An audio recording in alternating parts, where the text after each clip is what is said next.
All right, everybody, welcome back to This Week in Startups. I'm Jason Calacanis, an angel investor and podcast host here in Austin, Texas. I used to say Silicon Valley last year. Now I say Austin, Texas. And with me, my co-host, Alex Wilhelm. How are you, sir?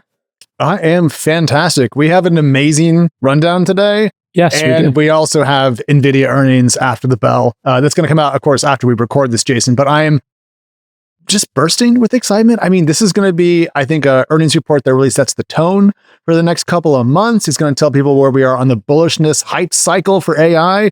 So I'm kind of counting down the minutes right now until Jensen tells us if there's going to be Christmas in technology or just coal in our stockings. This Week in Startups is brought to you by Vanta. Compliance and security shouldn't be a deal breaker for startups to win new business. Vanta makes it easy for companies to get a SOC 2 report fast. TWiST listeners can get $1,000 off for a limited time at vanta.com/twist. OpenPhone. Create business phone numbers for you and your team that work through an app on your smartphone or desktop. TWiST listeners can get an extra 20% off any plan for your first 6 months at openphone.com/twist. And Sprig, the product experience platform that generates AI-powered opportunities to continuously improve your product at scale. Visit sprig.com/twist to book a demo and get a $75 gift card. So let's just get into it. Sure. They're expected to report $33 billion in revenue. Yeah, if you put that number times 4, you get to a $130 billion a year. And the data center revenue is $29 billion of that. If you didn't know, Nvidia used to be a company that made graphic cards for gaming. That was basically their business. That's what they were known for. If you were a video game nerd, you would sit there and you'd buy an Nvidia card if you wanted to get your frame rate up when you were playing a desktop game. Somewhere along the line, people took those GPUs, graphical processing units, and started using them for cryptocurrency. So then they had 2 line items, and cryptocurrency, I think, for a time, was driving the stock. Those 2 little businesses, that was their TAM, total addressable market. And we're going to talk about TAM a lot because I just saw a great clip of Bill Gurley talking about TAM. I think maybe we'll put that for tomorrow, but that's an industry term for, hey, what's the market size you're going after? And you can do all kinds of fun things once you know the TAM of gaming and the TAM of crypto. Well, you can kind of figure out what the total addressable market is, how many customers there are, how much they're willing to spend. And then you can do interesting things like who has a certain percentage of the market. And then how much is the market growing year over year? And that can give you some ideas of where the company's going. Why is this so flawed, Alex, when it comes to looking at Nvidia at that time? I know we're going to get to the Uber example tomorrow, but I'll just kind of tease it for everybody. One way to think about Uber back in the day, before it was big, when it was small, was to look at the taxi market and say, okay, the taxi market is X dollars, Uber will get 30% of it, so its revenue ceiling is Y dollars. The thing is, a really good product makes the market much larger. Uber made the taxi market larger. iPhone made the smartphone market larger, etc. So if you have a technology that breaks out, for example, Nvidia GPUs in the data center context, you can suddenly go from a company doing a couple of billion a quarter to dozens of billions a quarter. Right. And I call this market manifestation. And I got that term from induced traffic. I remember when I lived in Los Angeles, they would always be adding a lane to a highway. They'd be like, hey, you know what? The 405, it's getting a little congested here at the 405 and the 10. Let's add some bigger off-ramps. And they did these spectacular off-ramps. And I remember reading about it, Alex. These were going to change everything. These off-ramps, instead of one lane getting off in a tight turn, they were going to have 2 lanes, and they were going to be a giant wide turn onto Wilshire Boulevard or Olympic or Santa Monica Boulevard. So when you got off the 405, instead of having, this little quarter-mile circle of one lane with 10 cars in it, let's say 20 cars in it, you would have, a mile with 40 cars in 2 lanes. You'd have 80 cars getting off instead of 20. You went from 20 cars getting off to 80. And that would make the traffic flow because you could get more cars off quicker into that queue to get onto Santa Monica Boulevard. You know what happened? Yeah. But people started to realize, hey, traffic on the 405 has been easy breezy. Maybe I'll buy a house a little deeper into the valley, get a little more bang for my buck. Because, hey, the 40-minute commute, I can go an extra exit or two out, and it's kind of reasonable, so I'll get the cheaper house. Or, hey, you know what? I love this restaurant in Santa Monica. I live in the valley, or I'm in Venice, and I want to go to a restaurant in Culver City. Yeah, I'll zip across and go to that restaurant. It would induce more traffic, and it never ended. So that's what Uber did. In this example, though, Nvidia became the choice for doing large language models and inference, I guess, on the margins as well. And these H100 servers just started doing bigger and bigger machine learning tasks. Large language models come out, and suddenly everybody in the tech industry sitting on mountains of cash realizes, hey, we can't buy anything. So here's the other trend, right? The wrath of Khan, which is coming to an end. The wrath of Lena Khan said no M&A. That means all this cash builds up. Nobody's buying Whole Foods. Nobody's buying, WhatsApp. So what are you going to do with the money? You might as well build some servers. You might as well stand up a server farm. It's good use for it. Maybe a stock buyback. And that's when 29 of the $33 billion that Nvidia is expected to announce tonight is going to come from data centers. They just let that sink in. 90% of their revenue now comes from a product or a business line, which was not really on the top of people's minds, but 5 to 10 years ago, correct?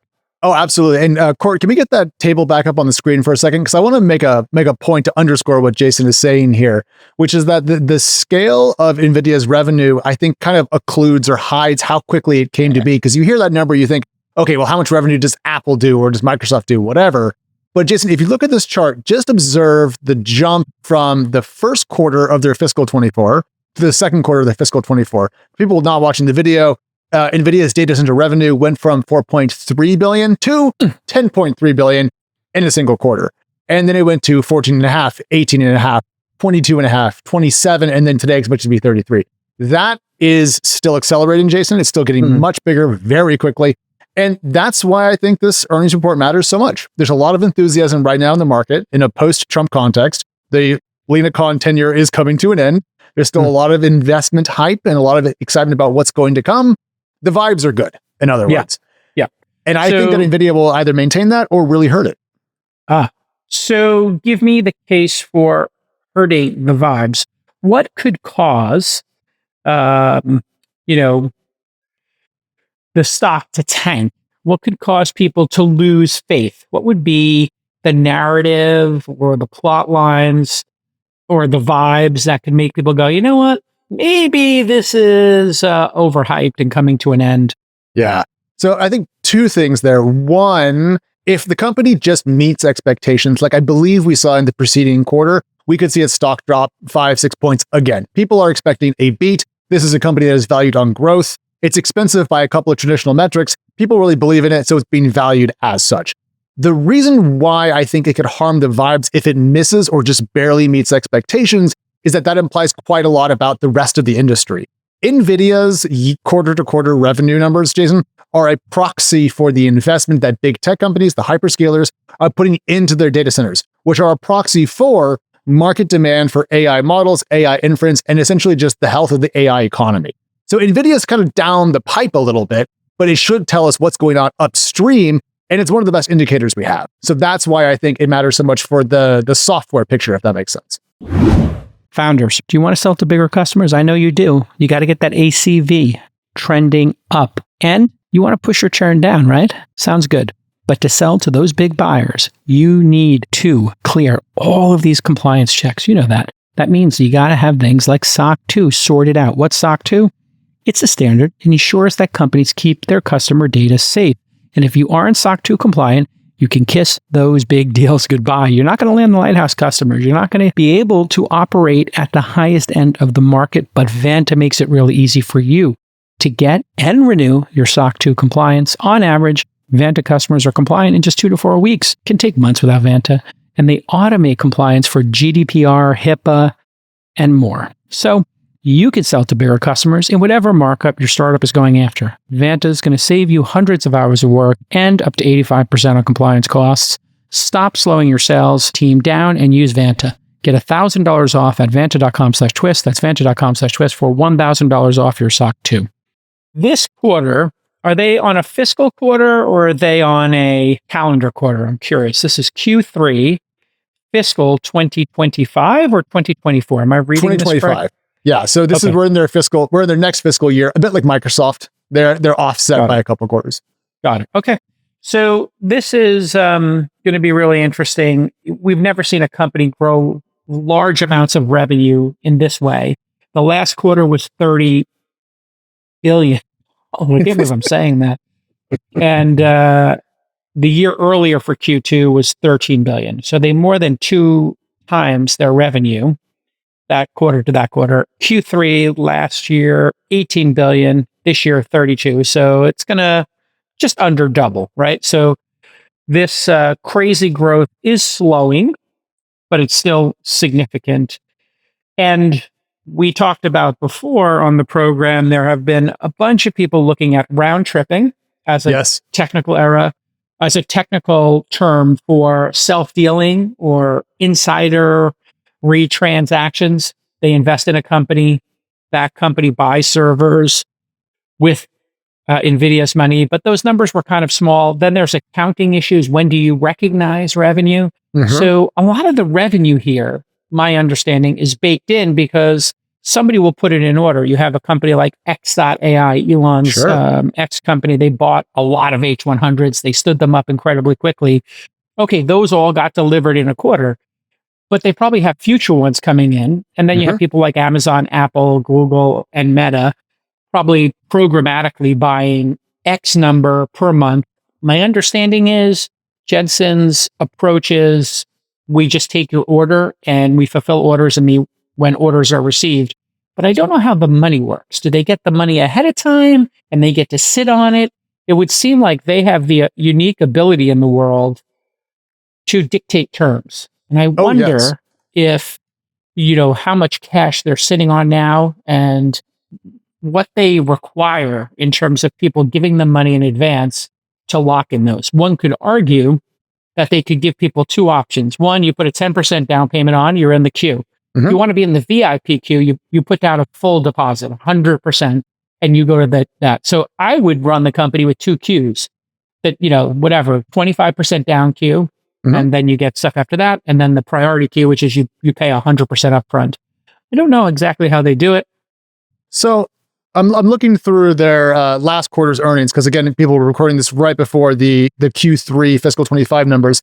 But if we look at their deferred revenue, which, Jason, I believe is where they would put prepaid contracts, essentially, it's not that much money. It's actually, at the end of the last quarter, just $1.7 billion worth of deferred revenue. So to me, that doesn't imply that there's a lot of chicanery going on here. And I'll just point out that the investing community, Court, if we could have that table pulled up real quick, the investing community is not concerned about this. As you can see from here, Nvidia is once again the most valuable company in the world, beating Apple, beating Microsoft, beating Alphabet, beating Amazon, beating Aramco, beating Meta. So while you and I, because we're nerds for financial documents, are a little concerned about possibilities of round tripping or what to do with the VC fund, as you mentioned last time, the street doesn't care. Great. Awesome. Okay. So we are going to get those numbers and we'll have a live show tomorrow, Thursday, because instead of doing a Friday show, I'm going to be taping All In on Friday. So you get your All In on Saturday. But we moved up this week in startups to Thursday, so I don't have to tape 2 episodes in one day, which is exhausting for me. One a day is great. It's like a workout. 2 a day, too much. Whenever I do 2 records in one day, I walk into the house afterwards and my wife's like, "What's wrong?" And I'm like, "I had to talk for 3 hours." And she's like, "Oh, you poor thing." She's like, it's very tiring. Well, it's mentally stimulating. You and I get to have a conversation here, but All In sometimes tips in from just a conversation into just outright sparring in a cage match, especially if things like Ukraine come up or Trump or whatever political discussion. So for me, this is like a delightful conversation that can become a little bit, spicy, let's say. And then on that one, I'm the moderator. Here, you get to play a little bit more of the moderation role. And I get to kind of shoot a little bit more here to your point guard, and we do the pick and roll. Over there, I'm doing a little more point guarding, which is also exhausting. Yes, it's much harder. People have asked me, do you prefer to be a panelist or a moderator? And the answer is so obvious. Being a panelist is great. You show up with your shoes untied, you sit down, someone puts a mic in your ear. Right. You shoot. Right. Easy. They pass you the ball, you shoot. Yeah. Man, coming down the court, having two guys double team you, and you're trying to zip around and get somebody open, and you have to keep your entire peripheral vision open. Hey, where are the opportunities here for other people to score? Takes a lot of work. All right. So that's NVIDIA. Yeah. Let's move on.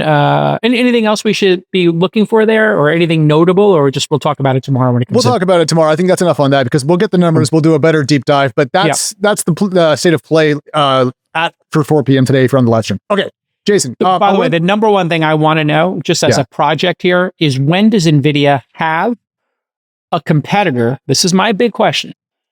When do we think there'll be a disruptive competitor and you'll see a leading, this is what I'm looking for, a leading company, a leading customer, one of their lighthouse customers, let me say it that way. When will one of NVIDIA's lighthouse customers, that's a technical term in our industry, for a customer so pronounced that other people are guided to your product because of it? Like a lighthouse guides people to shore safely, having XAI or having OpenAI or having Amazon Web Services as your customer that would guide other people to the safety of an H100 in NVIDIA's term. So when does a lighthouse customer flip to another product? That's what I'm looking for. That will be the disruptive moment we should all be looking for with NVIDIA. And it will come first in the form of an announcement. Then there'll be a startup that tries it and gets a lot of attention for doing it. And then there'll be a competing cloud computing offering. So look for that little cohort. That's when you know the NVIDIA story is going to have complications. Yeah. Well, just to pick a TWiST 500 company, Etched, they're making chips that are literally purpose-built for the transformer architecture for LLMs, which is a wager, by the way, on that maintaining its primacy in how AI models are built. But I love it because if they're correct, they're going to be a huge company and could, to your point, Jason, snag some real market share. I don't think we'll see hyperscalers stop buying NVIDIA chips altogether, but I would amend your what to look for by saying, when does a lighthouse customer for NVIDIA start to buy large amounts of a competing chip? And of course, Amazon has its Trainium 2 chips coming out. So there is some other names on the agenda. Jason, before we get to a guest though, I want to talk about AI training and data, because there's a little bit of news here from the TWiST 500. And it's that I don't think we actually got to this on the show, but Tollbit, one of 2 companies that we added that are dealing with building a marketplace between content providers and AI models that want to use that data, raised a Series A, a $24 million Series A, quite large. And they said as part of that they have customers, they have data, and they have AI companies on the platform. So progress there, pretty good. And then also ProRata.ai, a new company to me backed by Mayfield, just secured a $130 million valuation because it's doing the same thing over in the UK. .ai. Yes. Prorata being your share of something and your ability to buy those shares in the future. That's the term we use here in the Valley. So fair compensation and credit for content owners in the age of AI. So this is not prorata as in you get, if you own 10% of a startup, you get to buy 10% of the next round. This is compensation for content owners. This is amazing. We need to have attribution. We need to have citations. Exactly as I had said on this very program, I think 2 years ago, at some point, citations will be required and permission will be required. Citations are in the latest version of ChatGPT everywhere. Perplexity has always had some of them. And in the new search product that OpenAI is doing, their search feature, they have some citations. Some of them are buried, some aren't. So I think this is what we're seeing is the healthy evolution of the ecosystem. And what's going to happen is the untraining of models. So if you put Reddit in your model, when you build your next version, you're going to need to make sure that all that content from Reddit is taken out somehow. Technically, that might mean, how do you do that? It's a technical question. I'm not sure how how much of a new version of ChatGPT relies on what was indexed previously.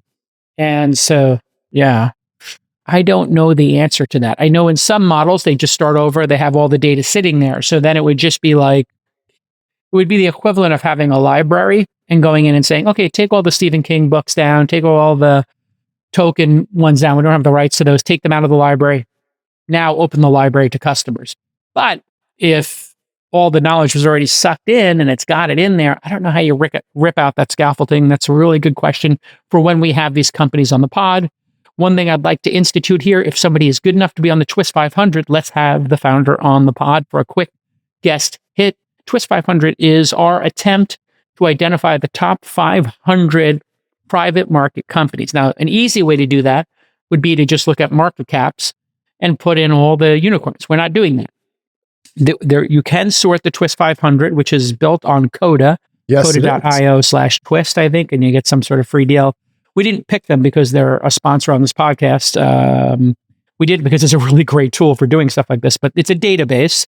You can go in there. How many companies are we at right now? We are at about 110, and due to a snafu, I'm re-adding in about another 10, so we'll be about 120.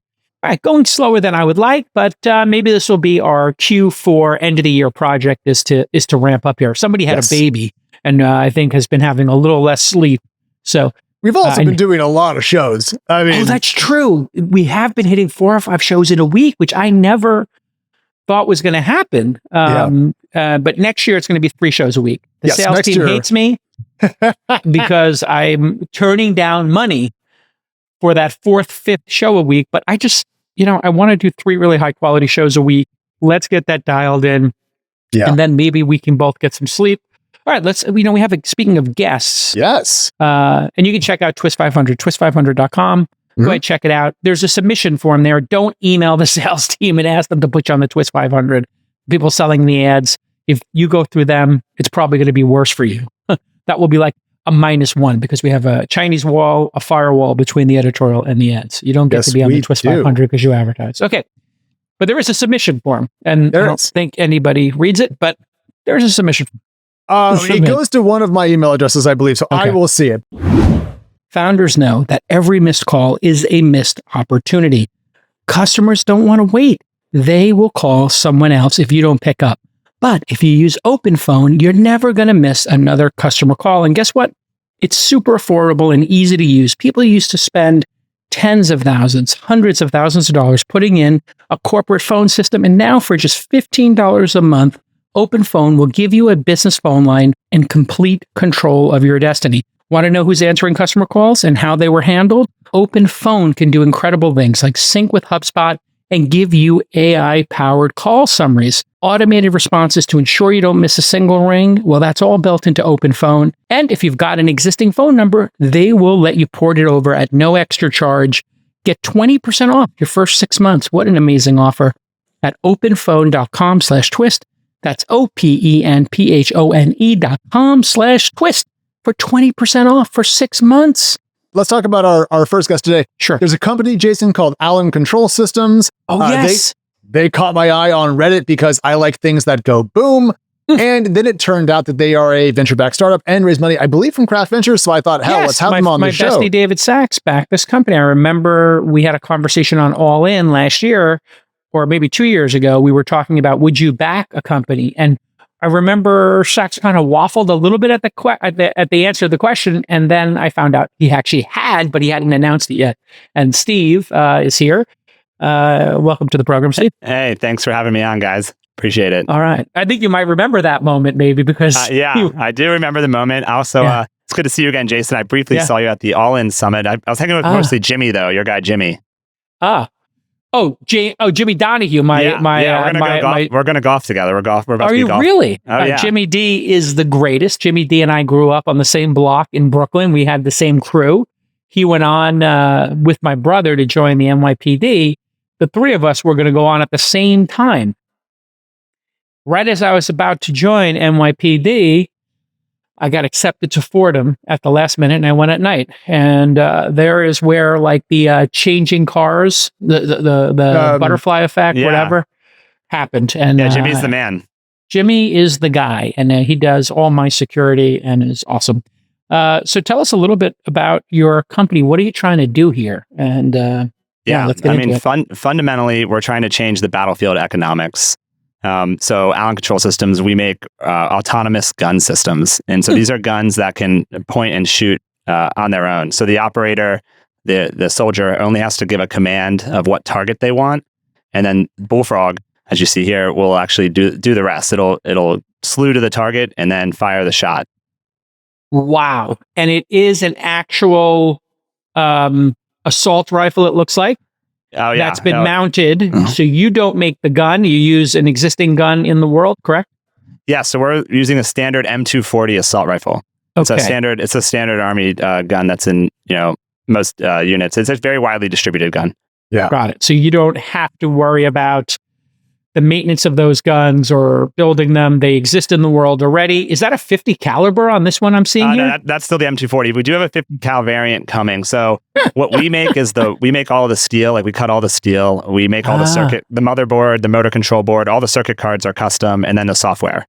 Everything but the gun, basically. Yeah. Well, because when I did my tours, Alex, Stolen Valor, I used to man the 50. In my dreams, I manned the 50. My You're good like friend, Cuba Gooding Jr. in that one movie, Pearl Harbor, man in the 50 cal. Yeah, that's I you. used to man that 50. I think also Black Hawk Down, they were yelling, man the 50. And John McEwen, my good friend who was a Green Beret, he used to man the 50 caliber. All right, so you have this existing assault rifle. You build a container for it, and then it has a lot of AI. And this is not used to go out and kill humans in the field. This is used for defensive purposes today, correct? Yeah, so we are starting with the hardest problem, which is hitting a fast-moving small drone. Obviously, it is a gun system, so the Army will use it for multiple mission sets. But drone warfare is the primary concern right now. I'm really curious about just the sheer volume of these because I've actually shot machine guns before, once at West Point, for example, and they are just so indescribably loud. And so I'm kind of curious, does that at all impact how you design systems to go after drones? Because I presume you want to be stealthy until you pull the trigger, but oh my God, once you do, Steven, they're just insane. Yeah, that's a good point. So our system is designed to be passive, meaning it's using cameras to find the drones. So instead of a radar detection system, which is very loud, the enemy can see like someone using active radar, and then they can hit an artillery shell to your truck.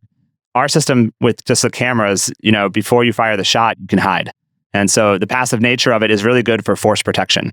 Okay, and then does that mean that it's optical based? And if so, does that mean that you have issues in rain, snow, sleet? Is this a fair weather system, I suppose? Yeah, no, it should work in all weathers and at nighttime. We use EO, electrical, optical, and IR sensors, so infrared. And so we're able to see at night as well. Obviously, if it's really rainy out, that can be a problem, but that's also a problem for many other weapon systems as well. Let me ask you a candid question here. How long did it take to develop this system? Just in quarters or months or years? Ballpark. I mean, this was a solid 18 months to get it to where the government is buying it now.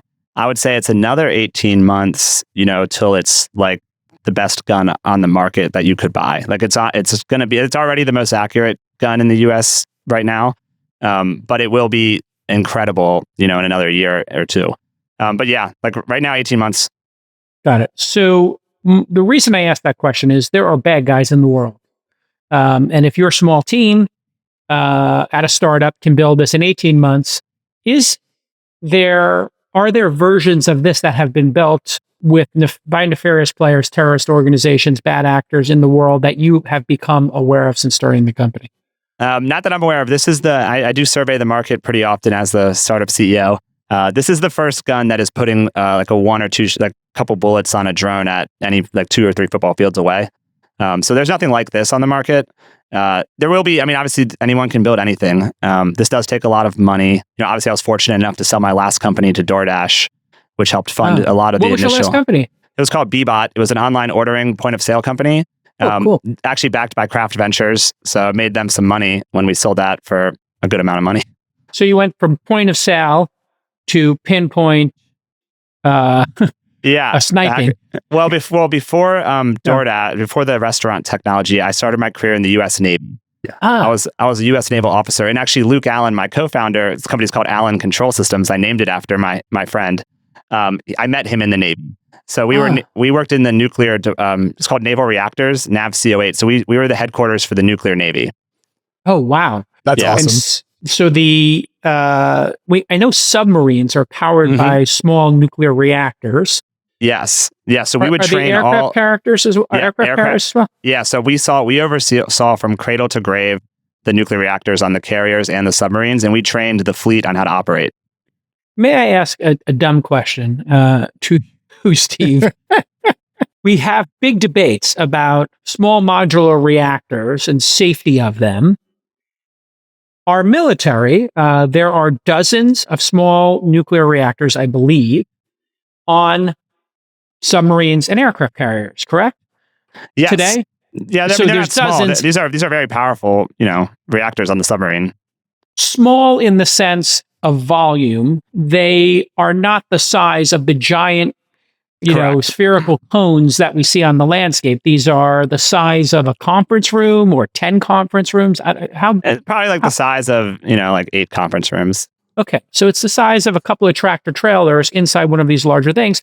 And they are safe. Has there ever been an instance where one of these dozens of them have had a meltdown and are not safe? Naval reactors, we would say we've had, in our, 75 years of operation, no reactor accidents. So when you hear people, hand wringing, kvetching, whatever, about nuclear reactors, do you just pound your head into your desk? I'm a strong proponent of large scale commercial reactors. I think those are the best. I think we need more of those. The small modular reactors, while they look promising, there's a lot of startups doing it. It seems safe. It's not where I would want to be. Like if I was investing my money, I want to be in the big reactors. Got it. Why is that? Economies of scale? Economy of scale is just super efficient. They can pump out a lot of power. Like people are just afraid of them. It's a public perception thing. Public is a little afraid of them, but you can put these in faraway places and run the power. So I'm a big reactor guy. The small modular reactors I still think it's to be seen how they play out. That's where I stand. All right, Steven, I want to get back to drones though, because we've been talking about I can talk about any topic, by the way. We can go. I do my own podcast. That's why you're a good guest. I got it. Anything you want. All right. So first of all, opinions on the new Opeth album, and do you think they'll return to the real death metal roots of the band, or do you think they're going to stay proggier and more melodic? You got me. You got me. You can't comment on death metal? No, you got me. Damn it, Steve. Everyone should be able to comment. Yeah, I did. So that's me. Good job. All right. You want to build products that users love. And we all know product market fit is how you know you've built something special. And if you're hunting for product market fit, you need to understand your users better, right? How else could you boost engagement and drive more conversions for your product? Well, product analytics alone is not going to get you there. So let me tell you about Sprig. Sprig is a product experience platform that generates AI-powered opportunities to continuously improve your product at scale. Let me explain to you how this works. Sprig captures your product experience in real time, and then they use AI to instantly analyze your product and give you real-time insights. This is going to let you know how to make your product better. And if you make your product better, it's going to drive revenue, it's going to increase retention, it's going to reduce churn, all of those good things are going to happen. See why top product teams at Notion and Figma, two of the classic breakout products of the last decade, are already using Sprig's AI to unlock new opportunities at scale. Visit sprig.com/twist to book a demo and get a $75 gift card. How nice. Sprig, sprig.com/twist. Steven, drone swarms. So we've talked to Skydio, we've talked to other people that are working on both in the air and underwater drones, and they're talking a lot about swarms. And when I look at your system, super cool, love the technology, seems to be able to hit single targets. Is it applicable to drone swarm defense, or is it more we're going to get a spare reconnaissance drone that's flying over and knock that out? This is meant for a drone swarm. So it'll do coordinated fires, so multiple bullfrogs.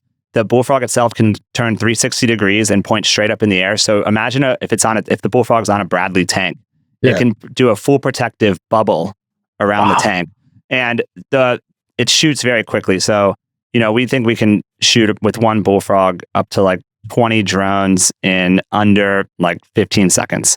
Like it's that fast. Yeah, no. And so, but it's going to take multiple bullfrogs. And Swarms could overwhelm it. That is very true. I think that we will see like 10,000 drones coming at something. You're going to need a lot of guns and maybe some other layered defense for electronic warfare or something else like that. Well, here's the good news. These things, I'm going to guess the price here. $500,000 per? 350,000. Okay. I'm becoming an expert on this. By the way, firm fixed price, not cost plus. Not cost plus, exactly. So the reason I'm becoming an expert on this is because I have a podcast, you understand, and we had another company on recently that's making out of Providence, Rhode Island, unmanned, basically torpedoes that are only 70,000 compared to like what they would normally cost.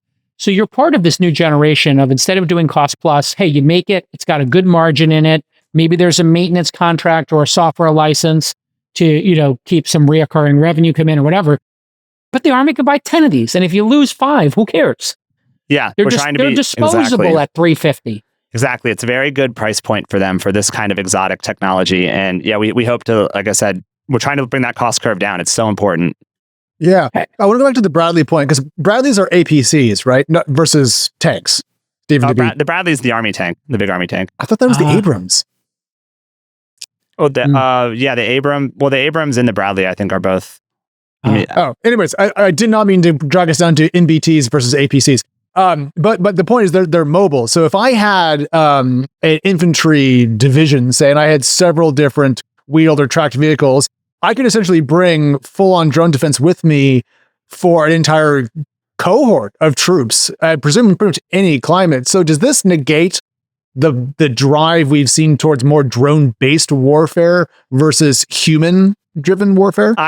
I think, well, I think when our product really hits the battlefield, which will be soon, it's going to dramatically change how FPV makers think about their companies. We're about to make them look pretty dumb. Wait, what's an FPV drone, like a small first-person drone? Like we're gonna first-person drones. These actually, I have one here. This right here. Oh yeah. Those are like the standard DJI. Yeah. So like these are like, you know, companies are trying to strap bombs to these and then fly them at artillery or Bradleys. Yeah, Bradley is like the smaller. Like the Abrams is the bigger tank. You're right, but the Bradley's like tank-like. So you send one of these with a grenade on it or something a little bit more, and you drop it or you kamikaze it in, right? So exactly. And so we're going to be neutralizing that threat. And I think that the drone makers are going to have to respond some way, because it's really hard to, you know, mitigate a bullet hitting this. I was just about to say, you can't put armor on that thing, because one, you put enough armor on it to negate a 50 caliber bullet, it's going to be too heavy to fly. Yeah. And two, I mean, it wouldn't be maneuverable. It would be just a brick in the sky. So it'd be easier to shoot at that point. So is there a way for them to like see incoming bullets and then get out of the way? We're going to give the drone maker. So like there's startups like Neros doing drone swarms, and then there's Anduril just released the Bolt. Have anyone seen the Bolt M? It's the Bolt is their cheap FPV by Anduril. It's incredible. It's an incredible product. I really like it. We're actually doing a test, ACS versus Anduril next year. Our Bullfrog versus their drone swarms, their Bolts. Nice. And so, can we pay-per-view this? This would be a great This Week in Startups pay-per-view. Yeah. Here's the Bolt. Yeah. The Bolt is it supersonic or no? No, it's not supersonic, but it's very fast. And so this thing they're going to try to see if they can get through Bullfrog and blow up like a Cybertruck or something. Sweet. And we'll do that competition. Again, I feel really strongly about how we're going to perform, because if you attach any sort of payload to Bolt, it can't move as fast as it shows in the videos. Like, if there's a 4 kilogram or 3 kilogram bomb on it, like it's a sitting duck for a Bullfrog, I think. Well, I think what's going to happen in these cases, I'm just going to take a guess here, is it's going to be about kind of like the Iron Dome in Israel is. It's just what percentage can you take down with the Bullfrog? And then how many can they send at once, and can some slide through? So this is just going to be, correct me if I'm wrong, how many get through the net? How many? Yeah. Well, there's a couple of things we're doing there. Like, so our company strategy is to make a family of autonomous guns. So Bullfrog is a small caliber M240 based. We're also building an M134 minigun. So it's a Gatling gun version. So the Gatling gun can do like 3,000 rounds a minute.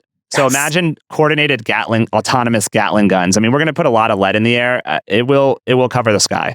It is what it is. Yeah. Cheap. I mean, a bullet is cheaper than a drone, and a drone's cheaper than most other things in the military world. But we're really getting back down to kind of like dollars per kill here. Yeah. And what happened, the insight really from Luke, my CTO, the brains behind this, is that it's the control systems. That's why the company's called Allen Control Systems. We just found a way to put a bullet on a small drone at 3 football fields away. Yeah. And it was just it's a very hard problem that, we're happy. We're very excited right now. You're going to put these on sniper rifles, I take it, at some point to get people further away? So at the longer ranges, what we're doing is a 30 millimeter chain gun. So it's it's the Bushmaster by Northrop Grumman. My dad actually worked at Northrop Grumman for 33 years. So I grew up around the prime contractor world. How many people in your company right now? So we're 35 people, adding about 4 engineers a month right now. Just growing. So what does this say about our military and our ability to compete in the world when we take capitalism, entrepreneurship, and unleash it on the military industrial complex? What does this mean for our ability to be the most important military in the world? Yeah, I think this is actually I think about this a lot, this question, because if you didn't have the background me and Luke had, and then you hadn't sold a company for a lot of money, we wouldn't have been able to get the capital to build this product. And I think this is a huge problem in the US right now. So there's a lot of smarter people than even me and Luke that are in universities that have great ideas like Bullfrog, but they can't even really get started to help the military with these new innovations because the capital constraints to get in, the amount of CapEx you need is so high. So I think we're missing out on a lot of new type of weapon systems that we should be building. And the government's not capital allocating into new innovation like that much. So without, I don't really know what the US would have done without the situation Luke and I just found ourselves in to be able to do this. We do have the venture industrial complex. And I think the venture industrial complex combined with entrepreneurs taking on the military industrial complex, or at least creating a little bit of competition on the margins, is going to be transformative. And if you look at any top-down government, dictatorships I'm referring to, they can move quickly because they can enslave 1 million people, put them into factories like the Chinese are doing with Uyghurs, and say, hey, make a bunch of sneakers or drones or, landmines. They can do whatever they want. But that pales in comparison to the innovation and the drive of free men and women and capitalism. And that's why we are going to win. And I agree 100%. Last thing on that is just that venture capitalists, and this is one area where they're really bailing out the government, to be honest. Without the VC community, we would be really far behind our enemies. For the venture capital community, this is exactly who should be doing it, because it's risk capital designed for rewards and designed to build better products and services than exist. If the government were to award those people at MIT or, whatever engineering school with just a grant, they would not move as fast than a company run by you or Palmer Luckey or Elon or, pick your great entrepreneur, because they wouldn't have the drive and the competitive nature. And that is what is missing from government allocation. And capital allocation is a competitive sport. It's one of the great underappreciated things. People like David Sachs are competing against Sequoia, competing against Y Combinator, our firm. We're all competing to get deals. The founders are creating a marketplace for us to compete for deals and pay the highest price, and to keep the stock price growing. All that's part of great American capitalism, which at its core is competitive. Very competitive. I'm a big competitor. Yeah. That's why you're able to do this in 18 months. If you were working at a school and you had self-selected into a university academia, the people giving out grants, you would not have the urgency of doing it in 18 months. It's the fact that you were going to run out of money in month 24 that made it get delivered in 18. You need the pressure. Need it. I'm curious about the manufacturing element about this, because we're talking a lot about American capital, American ingenuity, American defense. Is the supply chain entirely domestic, and is that possible? And then also manufacturing, how domestic is that? Yeah, we're going to be doing this all in America.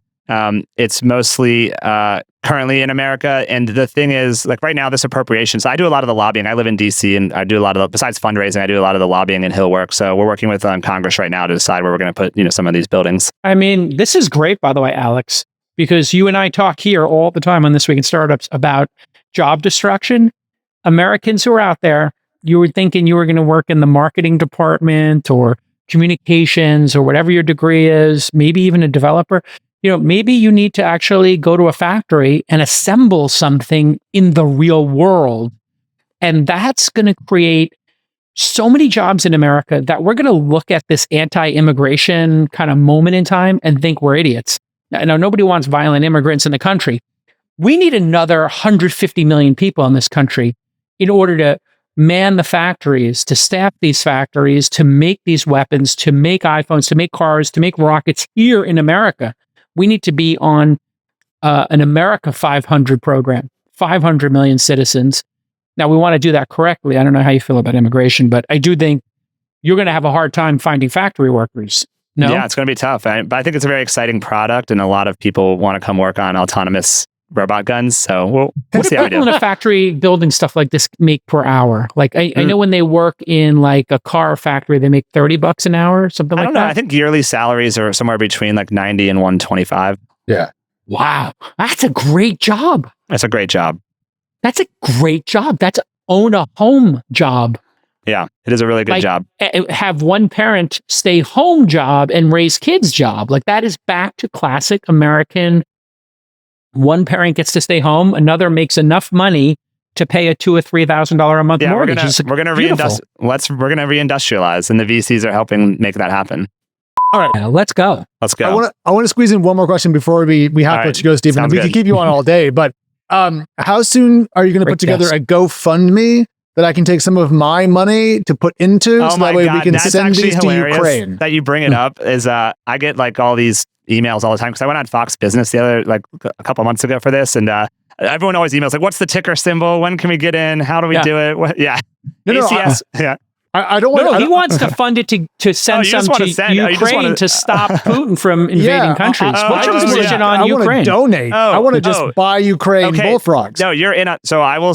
Let's do that. My co-founder will love you for that. When Putin invaded, the first month is actually right when we sold to DoorDash, same month.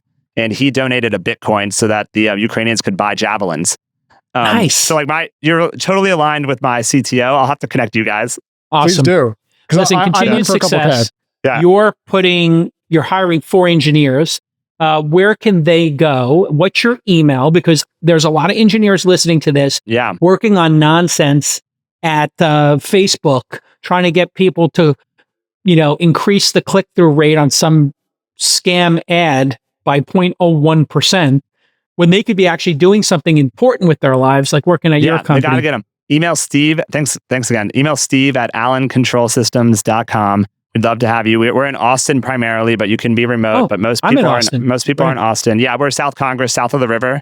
Yeah, great. That's where I am. I'm in Driftwood. Yeah. Okay. Yeah. I'm down there. I'm down there like twice a month. So you have to come to the range. You should come to the range and see the product. I would like to come to the range and see this. I'll do a live This Week in Startups from there, and then we'll get some Terry Black's beef ribs. You can come too, Alex. You can't do the drone I will gun buy shoot you a thing ticket. I'll buy my own ticket. Who cares? I got you. Let's definitely do it. I think you'll really love to get out there. Okay. I want to do it. All right, Steve. Thanks so much for coming on. Thank you. Everybody go work for Steve, or I should say 4 of you a month. Go work for Steve and protect this country and protect democracy.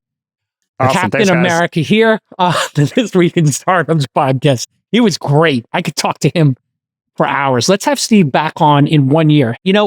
We have so many great guests that I was like, you know what? Let's try a twofer on This Week in Startups. So let's do a twofer. Let's do a 2 for Tuesday coming at you here on Z100, the morning show. 2 for Tuesday. Remember that on the radio? It's Wednesday, Jason. We all know that. Okay. 2 for Tuesday in my mind. Okay. Well, do you remember 2 for Tuesdays on Rock Radio?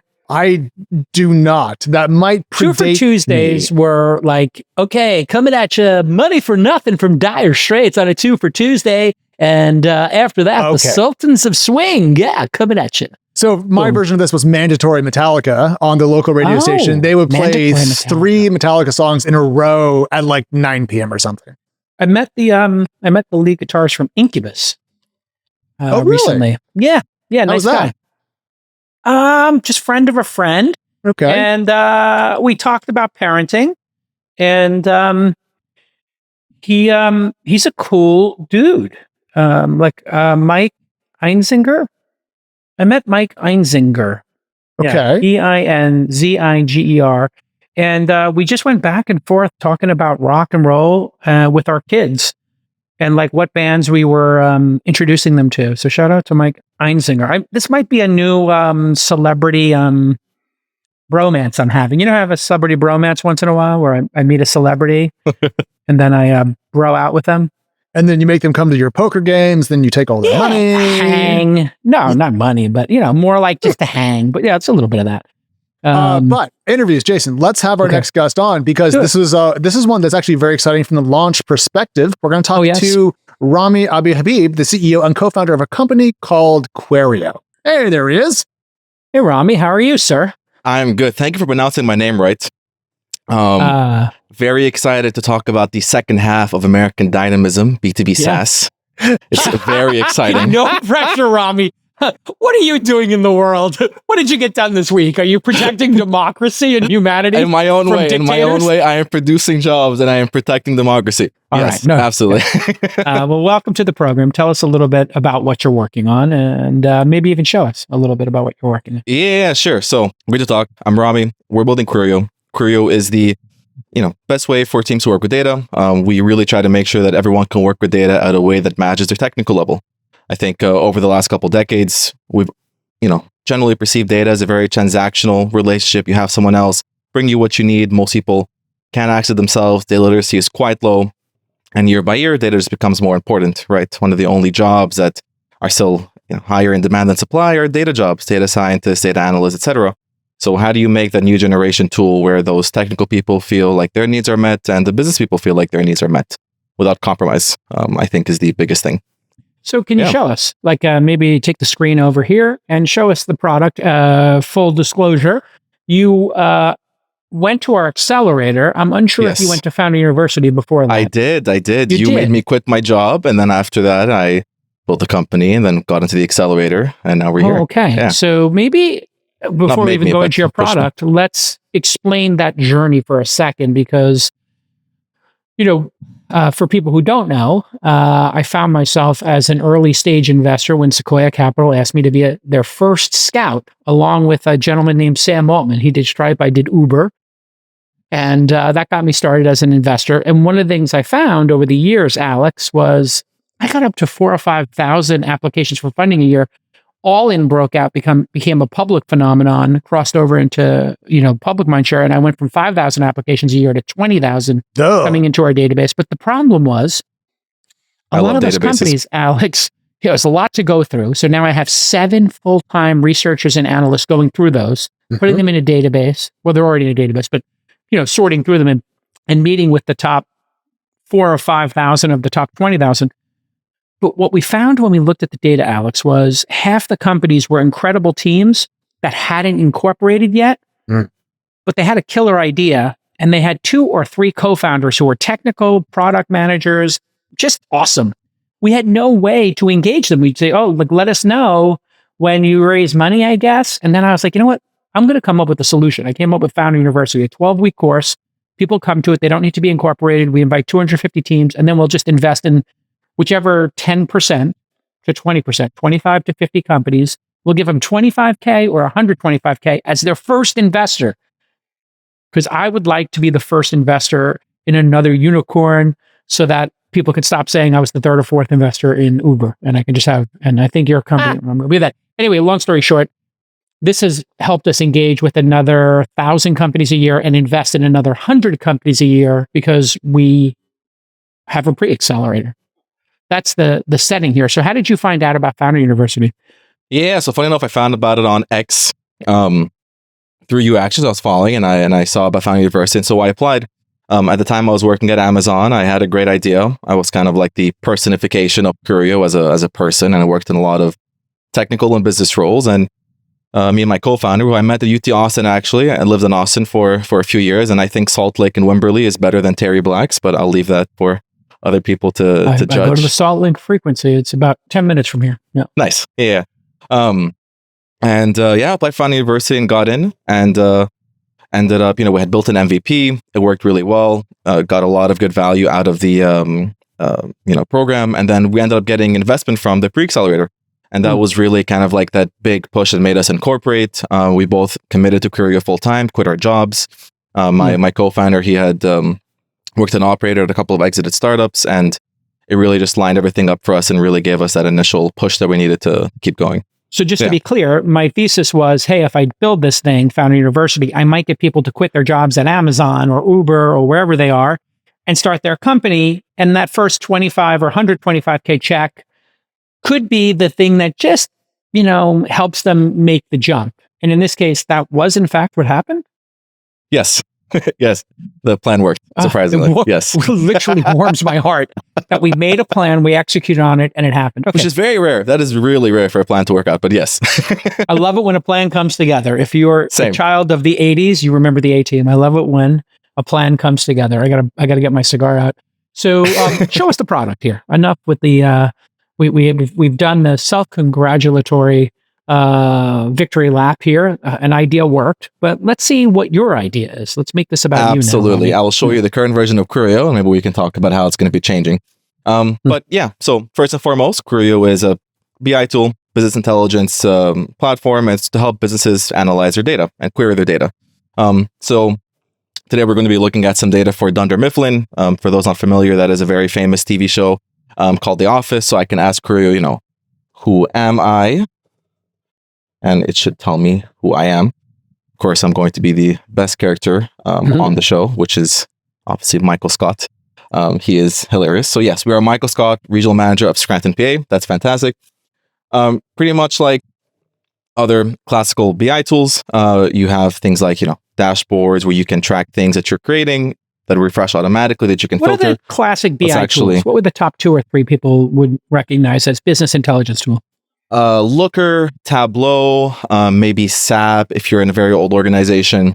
Those are kind of like the more larger ones. And you have some new age ones like ThoughtSpot, potentially, depending on how modern your organization is. But I think Tableau and Looker would make most people's business brain kind intelligence of like light up. Started in 2000 or so, 2000 to 2010. Those companies started to emerge because big data. SAP. Yeah, so it's like SAP really started the whole, online chart creation where a data team was making these charts that they could send to their business counterparts for them to track things. That was really like the first big one.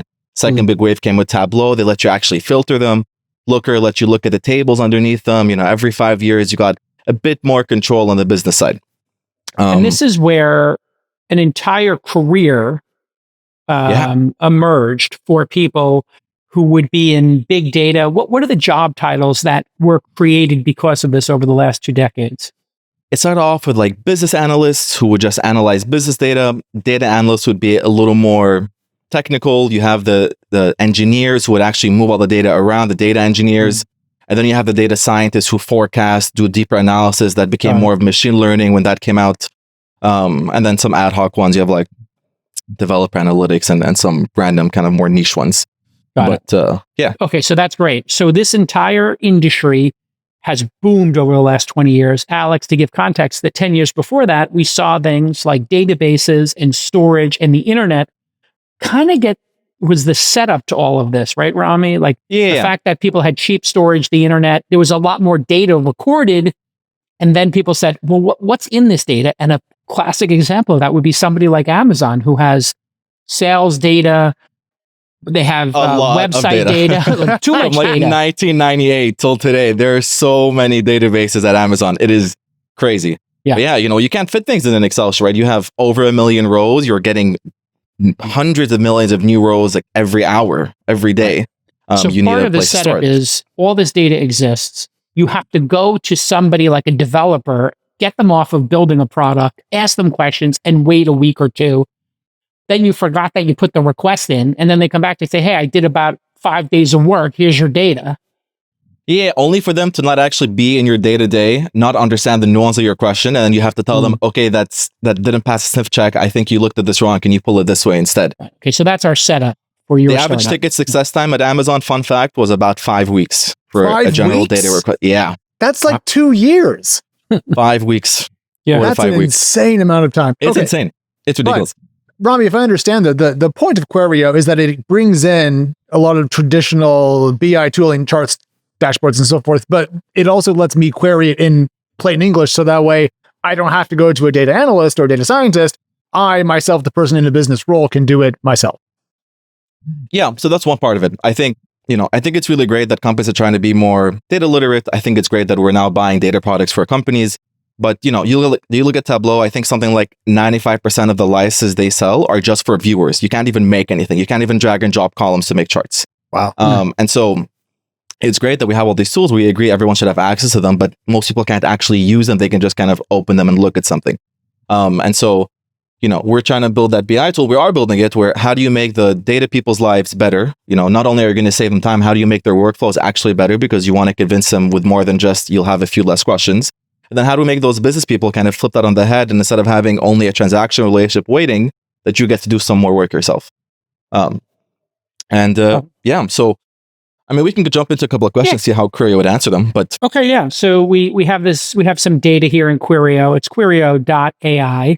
Just if you want to go look at the website. And this is year one of your company, basically. Yes. And you've built what was an MVP when we met. Now it's an actual product that people can buy. Yes, and customers' hands, and people have bought. Yes. Yes. Wow. Amazing. That's great to see that all happen within under 18 months.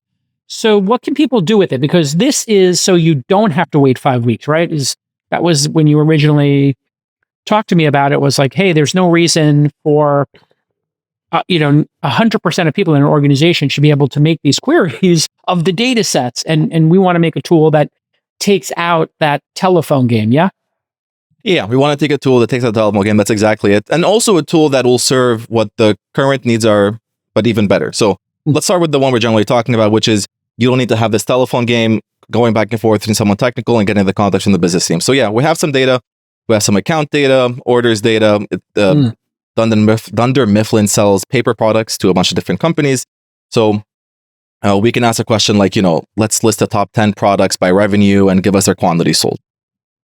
Pretty basic question. So we can ask it. Querio can look through the database, understand how it all joins, understand how it works. It'll tell you what it's going to do in English, write the code for you right after. That's just a SQL query, and you can see it if you're technical, just so you can be sure that it's right. And then just like that, you get your answer. Really quick, you have some classic stuff, whether you can sort the data, whatever it is, which is really nice. But you can do more than that, right? This is a querying question, like just asking, show me the X of these. It's kind of like clicking through some Excel sheets, but through a database that you can't see. What if we had a question like, are there any salespeople that have to offer some discounts to close a deal? Which account managers are offering the most discounts? Yeah, I'd like to know that myself. Yeah, so that's my bet is Michael Scott probably. He seems like the kind of guy who would offer a lot of discounts. So yeah, it's going to join the orders and account table, for instance, on account ID. So it has an idea of how all the tables relate, which is a really complex thing that a lot of data teams struggle with sometimes. And then it's going to calculate the average discount percentage. So just like that, we have a list of all of our account managers, the average discount percentage. It looks like Aaron Hannon is actually number one and Michael Scott is third. So, or actually he's tied. I like for my guy seconds. Ryan at the bottom because Ryan just holds the line. He's Ryan like, really we does don't hold the discount. line. We don't discount. That's it. No discounts. We charge a fair price. He holds the line. Yeah. And I guess what's really cool with these kind of products, like you could think of AI as the best data scientist that ever existed, but it's the first day at your company. And so the biggest thing we had to solve is how do you get this digital kind of context understanding of how your company and your data works so that it can write the correct queries, right? It's not looking at the rows of data. It's actually just writing the code instructions to pull data from a database. And we do that through something called our knowledge base. And it's basically where, and here it is, it's where we kind of capture all the details of every column, how all the tables join. Usually column names aren't very descriptive of what's actually in them. And I think maybe about like 15% of my time at Amazon when I was working with data was just trying to find it. And so this is great in that end. So Rami, on that point though, how hard is it to onboard a new customer into this, into Querio? Do they have to change how they upload data into the service, or can it parse a variety of different, inbound sources from different companies that might have different approaches to storing their information? So to start off, how hard it is, it's funny. It's actually the more mature the company is, the easier it is. So if they don't have a data team, they're maybe only running with the CTO, maybe some engineers like flexing, doing two roles, and they don't really have the time to set it up. That's where we can, have a bit more of a manual approach, unscalable things when you're starting off. But data teams are quite used to building things called data models and data catalogs, where they actually kind of document what's in the data to make sure that it works. And we have our own system of how we define things so that they maximize the efficiency for the data teams and also the automated AI process. There's nothing they need to change at all. So it's something they just fill out in their own way. You can also already have kind of schemas of how the data works and how they already join that pre-exist. We have an agent system that can also fill out, do a first pass where they can check. And we can go into more details, but yeah, it's inversely correlated with the maturity of the company.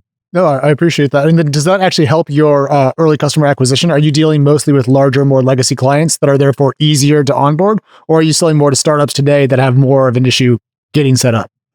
That's a great question. Yeah. So, the whole thing we're trying to build here, which is meeting everyone at their technical level, you can see everything I demoed today is really, really good for those people that aren't technical and need to ask open-ended. And so that process is working really well, but it's a catch-22. Since we are built for those non-technical people, they're also the hardest to onboard. And so the next phase of the company over the next 6 months is we're building out a lot more of these features that those data teams are going to love. And then that'll, increase our ACVs and then also lower our onboarding times and our sales cycles, which will be great. Is the way to go to market here? I always like to think about go to market strategies in year one of a company, as you get into year two, you got to really be thoughtful about who is your ideal customer profile. And I wonder if you've given thought to, hey, I use tools like Looker, I use Tableau, and so I'm going to add this to my utility belt and put it into the mix. Or do you think, hey, our ideal customer is somebody who Tableau and Looker are too complicated for, and they don't have it yet, but they do have underlying data. In other words, they're kind of a tweener. They're not like data blind where they don't care about data. They're just running some small business. They're not data driven organizations, but they're like that sort of mid-sized company. How do you think about which one to go after? That's a great question. Well, I think I'll start off by saying that any company that needs the internet to run is probably going to need to analyze data. Okay.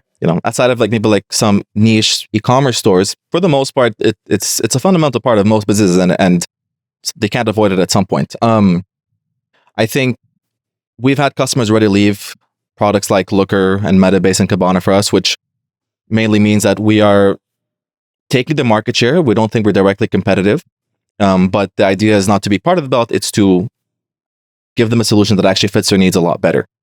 Which those tools just don't. So it's more the second one, which is to replace those tools and give them functionality and actually consolidate 2 or 3 tools instead of just replace one. See, I think this is like a very interesting exercise, Alex. It's one I like to do with founders, is just have this dialogue. So what you're seeing here when I ask Rami a question like this is, I have my own thoughts on it. I like to hear the founder's thoughts on it, and then I can ask another probing question. And this is what eventually results in a board of directors creating a plan. And then that plan is for the next year, and you execute against it. And then you put priorities and resources against a plan. And as Doug Leone told me, hope is not a plan. Plan is a plan, make a plan. And so now when I look at these things, I have a really interesting, humble approach. I just listen to founders. And when I hear you talk, Rami, it was just like a bunch of things burned in my head. I realize there's some brilliance to the simplicity of your product that even people who could figure out a complex legacy product, and a legacy product tends to be any product over 10, 20 years. Any product that's over 10 years is now a legacy product because interfaces change, AI changes. There's so many different ways to do it. And it reminded me of a discussion I was having with a friend of mine. When you get to a certain scale house, Alex, and you've experienced this, I think, with your in-laws and some other folks, you mentioned, you will be told you have to install a home automation system like Questron or Savant. These things cost hundreds of thousands of dollars to implement, but on a $10 million home, you're like, well, it's 1 or 2% of the cost of the home. I need something to manage this home. Nobody ever uses them. They're always broken. They require somebody for $200 or $300 an hour to come in and reprogram everything. And you get to have this moment where You have a weird remote control. People come stay at your house. They can't turn on the news or watch the Knicks game or put on music. Every time I buy a new home, I rip this shit right out, Alex. And you know what I do? Sonos and Apple TV. Yeah. We're Do you done. hear that rumor that Apple's releasing like a control center for homes? I predicted this 2 years ago. We did something. What should Apple do next? If they're not going to do Project Titan, the car, I said the number one thing they should do is home automation, because I use Apple Home. It's garbage. I use Google Home. It's okay. I love Google's drop cams, which became Nest. Yep. They screwed that whole thing up. But I just go with Sonos because it's elegantly simple and it's beautiful. And I go with Apple TV because, again, everybody knows how to use it. And so I think there's something to simplicity and UX and design that you may have hit on that would even make the person who wants to put in the $250,000 Savant system or Control 4 falls in this bucket where you're not allowed to make changes to it. You need a technical person, blah, blah, blah. Screw it. Like go with elegantly simple. There's something to it. I mean, you're looking at one of our first customers. They were paying $60K a year for Looker, and only the CTO was technical enough to use it. Oof. From a team of 20, and it's ridiculous. And not just that, they paid for a separate tool. They were also paying for Hex because Looker doesn't support Python. So we haven't actually gotten into the non-AI part that we're improving. There are some AI tools like Mode Analytics. They got bought by ThoughtSpot, but the legacy tools don't even support Python natively, which is not an AI thing. They just only do SQL. And data teams are now having to buy a Python tool like a Jupyter Notebook like host, and a SQL tool that lets them host dashboards like on Looker. And it's ridiculous. And they're paying six figures at sometimes seed, definitely at Series A, for like 3 people to have some good data. How much cheaper can you go compared to those kind of legacy price points? I'm curious how much of a price war we might see as you guys take on these incumbents. I think the tools are decently complex to make, where there's not going to be like a flood of these really kind of consolidating Python with like good AI agents with good SQL IDs. So right now our average ACV is about 8K, 8 to 10K. Our 2 newest customers were at the 15K. Ideally next year we can start reliably closing those 20, 25Ks. I would 50% off as a baseline, I think, is the disruptive pricing. And it's great because if we can get up to their current ACVs, but offer, you can also get rid of this other tool that has nothing to do with Looker. Yeah, now you're 90% I think that's such a discount, great value prop. And we're going to get more value out of your business team. They're going to be able to self-serve more. You data team or CTO, you're going to have a lot more time on your hands, and the other Python work's going to be quicker. There's just a lot of value to claim from so many different ends, which is really nice. All right, Rami, this has been great. I want to let people know 3 things. If you, like Rami, are working at a company and you have a great idea, I'm waiting for you, founder.university. Number 2, if you have a MVP, you got a couple of beta customers, I'm waiting for you. Launch Accelerator, launch.co/apply. Number 3, once in a while, if I have a great company, we will share that company with other angel investors and help them get in early. And that's done through something called the Syndicate. I was able to get the IP around the Syndicate after I left AngelList. So I have the syndicate.com, 11,000 angel investors. I think 4,000 have actually done a deal with us. We've done 300 of these deals. So go to the syndicate.com and you might see companies that come out of our programs who are raising small amounts of money at reasonable valuations to kind of get to the next step. If you're a high risk accredited investor, you can join the Syndicate. There's a waiting period, like 30 days, and then you have to be accredited right now. Maybe in the future that changes. The syndicate.com. Go apply now. And worst case scenario, Alex, you read the deal memos and you say no to everything, but you get smarter. Rami, thank you so much for including us in your journey. I appreciate it. And I'm looking forward to great things to come. Thank you. It was great talking to you guys again. And for everyone listening, I highly recommend all the different programs Jason has. I've done pretty much all of them. I am the spokesperson. Yeah, you've checked off, I think, 3 or 4 boxes so far. Maybe you check off the 4th at some point soon. All right. Well done, Rami. And it's Querio.ai, spelt Querio, similar to query. AI. Querio.ai. All right. We'll see you soon. Take care, Rami. Thanks, guys. Bye. Alex, I think we've done enough show for today. We're going to be back tomorrow with a lot of interesting topics. We're going to talk a little bit about exits and IPOs. I saw an incredible stat and I have some great charts that my friend Fawad was sharing with me on WhatsApp. So we got some great stats and charts for you tomorrow. We'll have the Nvidia earnings tomorrow. Anything else on the docket tomorrow that we should tease right now? Wouldn't people hate to go over Surface Titan's S1 filing. Oh, there's a new Microsoft AI deal with HarperCollins that's pretty interesting. I'm a HarperCollins author for this book right here, Angel, and I want to know about that deal because I haven't gotten a call from Hollis yet. I don't know if the dollar amount will actually be very interesting to you, but the pitch is. And there's a bunch to get to tomorrow, guys. So if you do love TWiST, we are live tomorrow at 12 Central, yeah? Yeah, 1 p.m. Eastern, 10 a.m. Pacific, West Coast, or as we would say in New York, the left coast. He's at Alex on Twitter. If you know who the main character is or a deep cut of an interesting story, you can always DM him. I assume DMs are open. My DMs are open, and man, are they messy. Or you can just mention both of us, at Alex and at Jason. We'll see you all tomorrow on This Week in Startups. Bye-bye. Bye.